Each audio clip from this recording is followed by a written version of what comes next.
Well, look at the evidence that you've got here. Right at the beginning, at the heart of this community, at the end of the 12th dynasty, We see a Syrian house appear. The Austrians call them Mittelsaal houses. This type of house is found in North Syria, the area where Abraham came from. It's exactly the same style of house you'd expect Jacob to build for himself in Egypt. So what is the connection with Joseph out of ours? well, after this house of Jacob, if we can call it that, is built, eventually it's flattened, and on top of it, an Egyptian palace is constructed, Egyptian architecture this time. However, the occupant was not Egyptian. The palace had courtyards, colonnades, audience chambers. There was even a robing room. It obviously belonged to some high official of state who was very, very important to that state. Because when somebody gets a palace like this given to them, it means they're being honoured for what they've done for the state. Now, in the garden behind the palace, the archaeologists found 12 main graves with memorial chapels on top of them. You have 12 graves? We have 12 graves. And why would that be significant? Well, think about it.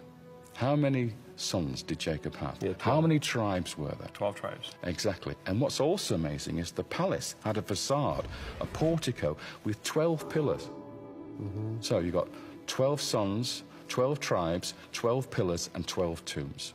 Interesting. Yeah. Is that all coincidence? Now, one of these 12 graves was very special because it was a pyramid tomb. This in itself is extraordinary because only pharaohs and queens had pyramid tombs at this time. Yet the person buried in this tomb was not a king.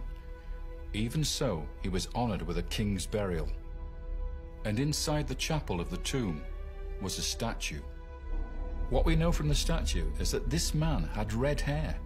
He had pale yellow skin, which is how Egyptians depict northerners.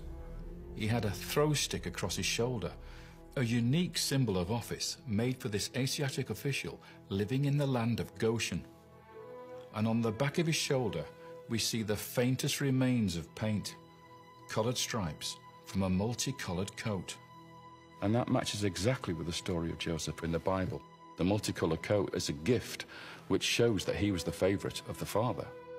And it almost becomes his insignia, this coat. It's the thing we remember about him most of all.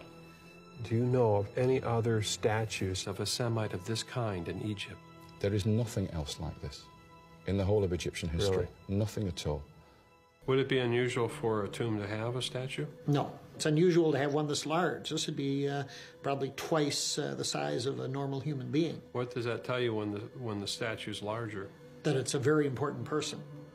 Now, of course, this is not a pharaoh's tomb or palace, but the man who lived there, you can identify his nationality by looking at the fragments of the statue. Three things. The hairstyle he has, which we often call the mushroom hairstyle. Mm-hmm. And then secondly, the weapon he carries over his shoulder called a throw stick, which we would associate with like an Australian boomerang.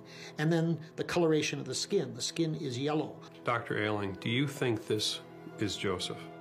Either it is Joseph or it's somebody that has a career remarkably the same as Joseph did. It's just an incredible thing to find this at this time period.